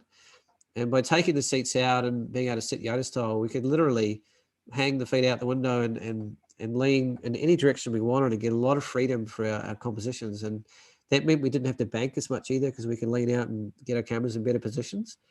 But once you start getting into this part of the world, you're getting into the bluest blues you've ever seen in your life. That whole sort of West and North Australian coastline is just nuts. This is my jealous shot of her being smart enough to use a polarizer. I'm interested to compare our shots, actually, and see how different they are in that regard. I don't think you need to have a polarizer, but this flight in particular, I think, would have been a good one. So I'm not sure. I think we've just landed and we're heading off on the second section. Oh no, we're still on the way back to landing. This is sort of some sandbanks in the middle of the river of the at the start of the Bynoe Harbour. And that was definitely the area I wanted to sort of get a bit of time over across. It wasn't the perfect tides. It wasn't like a really, really low tide. It was kind of a not so low tide. And I would have preferred it. I mean, it's not black and white. Some features suit having a little bit of water, but most of the ones that I'm going for, there's more revealed by a lower tide. So we landed, had a quick loo change, swapped seats, went straight back up again literally a minute later, and we started heading north. And we headed north of Darwin, and we started heading over, and these are called the Vernon Islands. And they're these beautiful kind of reef structures, and they have kind of really beautiful subtle textures, and God knows what this is. Obviously, it's fairly phallic looking in origin. I've had a friend that say that looks like a female parts and this looks like the male parts, and I've had all sorts of other interpretations. I did put that up on Facebook, I think, just out of curiosity to see what people would think. And there's kind of a sense of the scale of what it was, So that's a big oblique shot, and that's like a kind of an over the top, kind of down detailed shot. So different sort of styles of photography, and there's merits to both. And I'm opening my mind up a little bit more. And there's something I really like about a very open, just palette of this. It's all about the elements, water and air, and their subtle kind of dance with each other, because the clouds come from the evaporation from the water, and the water comes down from the clouds. There's quite a strong kind of cyclic elemental nature happening between these two. But just give you a sense of just how blue things are up there, and how beautiful the watercolor was. We got quite lucky. If you get a lot of rainfall and wind, things can get really stirred up, and actually bigger tides, even though you get more features at the lower tide, it can actually stir up the water a lot more. So it's far less clear and less colorful. So that's one of those things that's a bit of a trade-off. And so our pilot was like, this is the clearest he's seen it probably all year. So we got lucky in that regard, even if the tide wasn't super, super low. So we're still in the Vernons, and we're starting to get up closer to the edge of the Tiwis. And the Tiwi Islands, there's two really large islands, Bathurst and Melville, I think it is. And, they're Indigenous lands. You need to get permissions to go there. And there's some fairly traditional living that sort of goes on there. So I haven't actually landed on there yet, but I've flown over it quite a few times now, mainly on the southern and the sort of southwestern kind of edge of the islands. And it's just, oh, geez, the details that you find and the color palettes that change, and you'll get those fractal features, you'll get blue waterways, you'll get reef structures, you'll get incredible sandbanks, you'll get outflowing rivers. So it has a really magical variety. So even though I got a bit skunked on the Bynoe, I was kind of like, all right, let's not muck around anymore and get up to the Tiwis and make the most of this flight, because you know, when you're paying by the hour, it's and you're paying what we're paying, it's kind of like you don't want to be experiencing too many bum raps like that. Again, you know, sometimes I just go down to the detail of things. I like to go sort of abstract. I'll probably play around with some black and whites with some of these. And that gives you more of a sense of the coastline of the Tiwis. There's lots of these beautiful little sandbanks and kind of semi-reef sort of areas. There's a waterway down below that's actually coming out to sea with a different color, and lots of different sort of scalloping and different kind of effects of the wind and elements of reef that pop in. Yeah, just give you a wider sense of just how stunning it is. So you can start kind of reaching down and focusing in and getting closer to what you're on top of. It's not always easy to get where you want to shoot, and you need a pilot that kind of understands quite a bit about how to position the plane, and then they've got to deal with the wind element as well, because it literally can blow you sideways over the top of where you want to go over. So they've got to be preemptive in terms of how to handle the wind. You've got to loop around quite a lot if you miss places. They might tip too far and get the wing in the shot, or they might not tip enough and you're not over the top of it. Or so it's a real asset to find a pilot that has that kind of understanding of what you're after. So we'll often sit down, and even months before, I might say, have a look at my Instagram, or give a sense of what I'm looking for. If I've got shots from the area before, I'll send them through. I always like to meet the pilots early. We actually went out the day before, and we sussed out all the planes, and we sat in the different planes, and we made choices, and we talked about where we were going to sit, and talked about the different kind of camera angles we were going to go for with the pilot, and also played around with different lenses, because depending on what craft you're in and how narrow your window is, like that determines kind of how you're going to approach it. I think Nick's heading off. Night, Nick. I'm probably going to wrap up after this. And just that interactivity of the elements too, you know, that's actually reef on the left and sand on the bottom and water on the right. So there's kind of this dynamic kind of interplay that you can kind of feel that kind of dancing from, you know. This is almost like a random kind of purple heart-shaped feature in the middle of nowhere that's zoomed in a little bit more.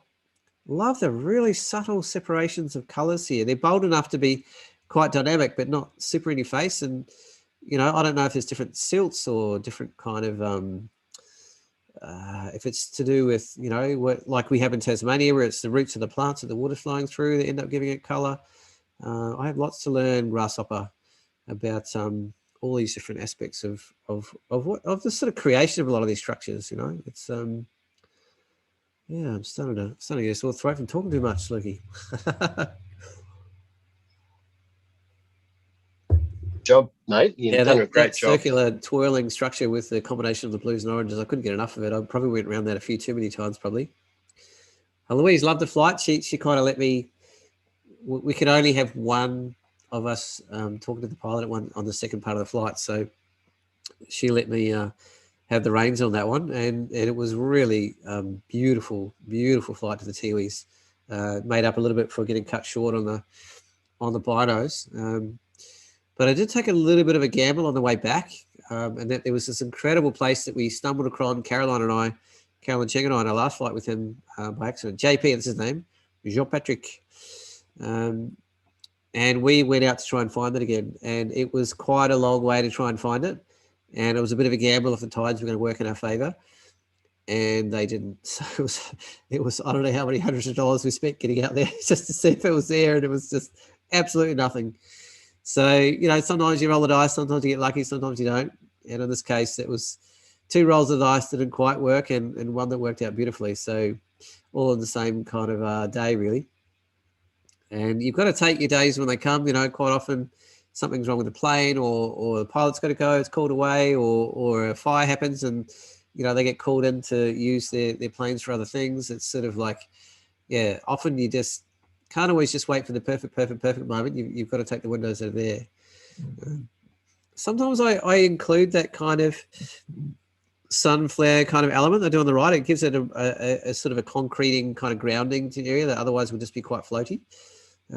That's something I debate about quite a bit, because when you're on a flight like this and with high light, and you're shooting at an angle oblique, you're often probably 40% of the 50% of the time, 40% you're going to have that kind of flare or that reflection off the surface, and it's kind of up to you whether you want to work with that or cut it out of your shots. I generally cut it out, but sometimes I just include it for a different aesthetic. I don't know how that was created. It's still just doing my head in, like, just God, or someone's just got this brush and just swept this across this edge of reef.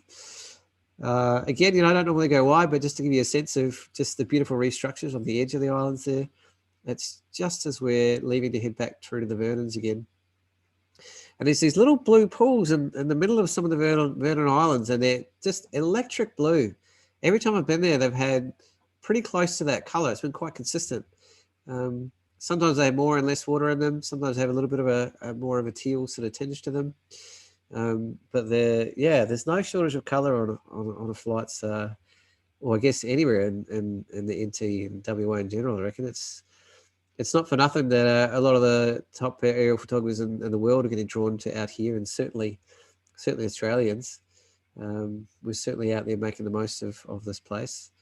I can't get enough of it, as you can tell, because I don't know, it's my third trip out here, I think.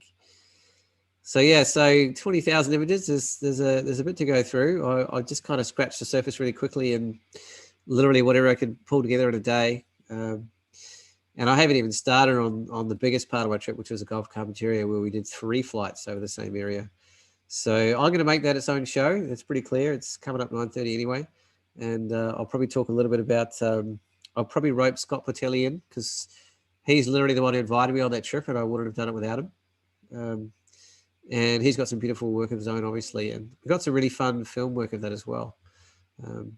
I did take a bit of video out here, but I haven't got it yet, and it doesn't play through Lightroom. I'll have to jump out and do it separately. But those blues, can't get enough of them.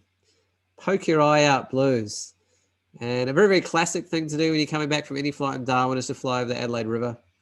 It has these just beautiful, just sensual curves running all the way through it. It just sort of goes forever. And it's a tradition coming back from anything sort of anywhere near Darwin. So 9:25, I'm going to not go any further. I have my whole section on Cairns and the Atherton Tablelands and the rainforest up there, as well as a very, very big section of what I feel is probably the best work I've done in a very, very long time, which is from the Gulf of Carpentaria. That's kind of 10 hours drive west of Cairns.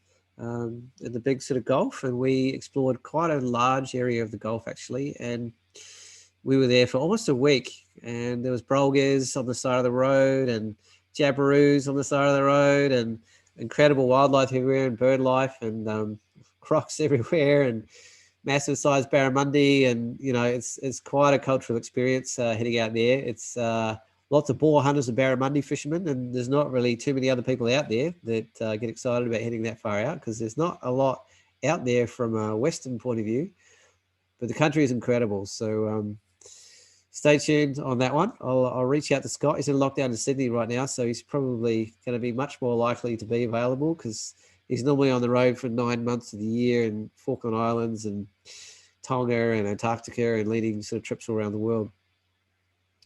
But I enjoyed sharing that. I especially got a real buzz about sharing the just how special an experience it was going out on country to the community at Mullen and the Tanami. And I have to thank my good friend Sarah again for making that possible. She had the gig and it was all hers, and she didn't need anyone else to come along, but she invited me, and she knew it was a very special thing to invite someone to. And one of the most powerful photographic experiences I've had in my life, I reckon. So thank you. So cheers for putting up with a little bump in the road at the beginning. I still have no idea what happened, but I'm very glad it came right. Thanks, Lucky, for doing all the tech in the background. We almost got Nick to stay through to the end. He's had a crap day, but that's all good.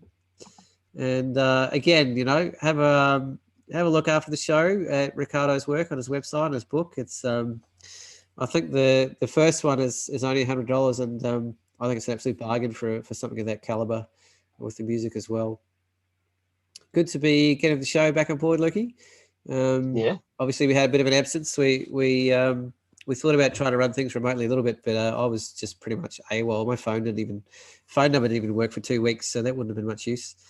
And, it's very hard when you're on there the was not road. really anywhere that I could have run anything very functionally very well. So so just so you know, Lucky and I have a lot of energy in the tank. We've got a lot of people and some pretty amazing people in the pipeline, and we might do some more internationals, I think, in the next sort of 6 months, where we do pre-recorded shows, because I think places like America, they're not going to be wanting to come on at 3 o'clock in the morning. So that's just how it goes.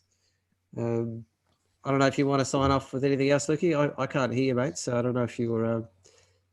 No worries, Paul. Yeah. No, well, I mean, I don't know that's if you probably guys can nice. hear Lucky. I can't hear him. No, you're the only one that can't hear anything, Paul, but that's okay. You can't even hear me say that. He's a sexy looking guy, isn't he?